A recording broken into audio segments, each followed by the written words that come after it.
Il y a des gros travaux qui sont prévus. Oui, il faut savoir que White Hart Lane va tout simplement disparaître. Juste à côté est en train d'être construit le nouveau stade de Tottenham. Les travaux sont en cours, c'est-à-dire vraiment derrière l'une des tribunes, on est en train d'édifier le nouveau stade qui fera un peu plus de 60 000 places, qui sera absolument magnifique. Quasiment le double d'aujourd'hui. Quasiment le double, effectivement, même si là, il y a des places en moins parce que les travaux ont commencé. Et c'est vrai que la saison prochaine, les Spurs vont évoluer à Wembley et n'entreront dans leur nouveau stade qu'en 2018.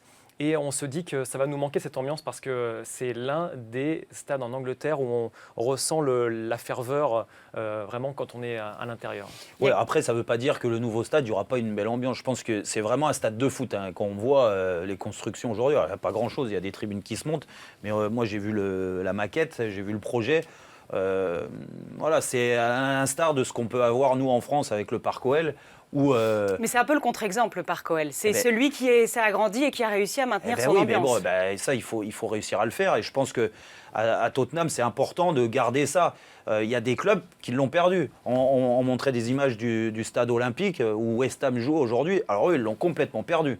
Parce que là, le stade olympique, c'est un stade d'athlétisme. Donc ça n'a rien d'un stade de football. Et là, les supporters sont à 100 mètres du rond central, tellement les tribunes sont éloignées. Vous avez une piste autour. Vous ne ressentez pas l'ambiance. Et pourtant, il y a 80 000 personnes. Là, c'est catastrophique pour le club, pour les joueurs, pour vraiment ce qu'on appelle l'âme du club.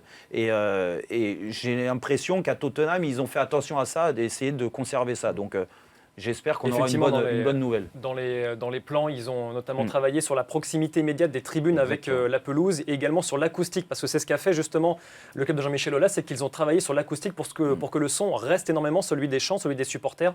Et donc, si ce travail-là est fait, ce sera une bonne nouvelle. En revanche, ce sera un stade qui sera également multifonction. Il y aura des spectacles, notamment une pelouse rétractable pour accueillir des rencontres de football américain. Et ça ravit pas non plus les supporters de Tottenham. Oui, donc Jérôme, vous n'avez pas peur qu'avec tous ces agrandissements de stades qui se multiplient un peu partout, on perde cette ambiance électrique? Après, les moyens financiers aujourd'hui font que les clubs sont obligés de s'agrandir, les stades s'agrandir aussi. Des stades de 20-25 000 places aujourd'hui en Angleterre, on n'en voit plus en Première Ligue. Voilà, ça passe parmi les gros clubs. Ouais, parmi les gros clubs. Ouais. Mais c'est sûr qu'à Watford, aujourd'hui, s'ils font un stade de 70 000 personnes, je ne suis pas sûr qu'ils le remplissent. Mais ça va avec. Après, moi, j'ai pas de doute sur Tottenham. Vraiment, alors après, peut-être qu'on sera déçus, mais vu qu'on a un bon exemple, nous, en France, avec le Parc OL, je suis persuadé qu'à Tottenham, ils ont fait la même chose. Je vous dis, après, il y a d'autres stades. Regardez, West Ham, ils pleurent tous les jours de jouer dans ce stade olympique.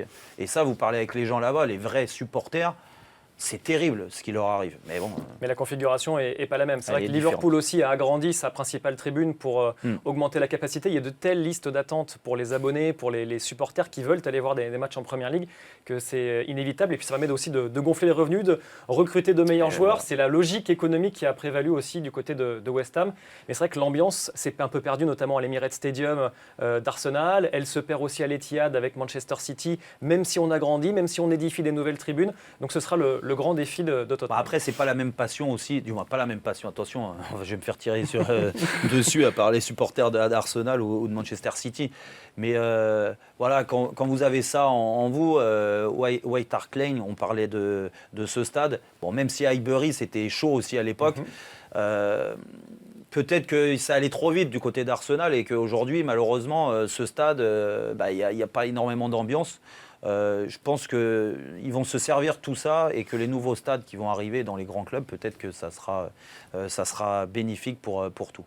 Alors juste pour terminer là-dessus, le défi aussi, c'est de ne pas mettre les places trop chères, parce qu'en mettant les places beaucoup trop chères, on attire une autre clientèle que les supporters habituels, et peut-être également trop de touristes. C'est ce qui perd parfois l'ambiance dans les stades, notamment à l'Emirates ou à Old Trafford.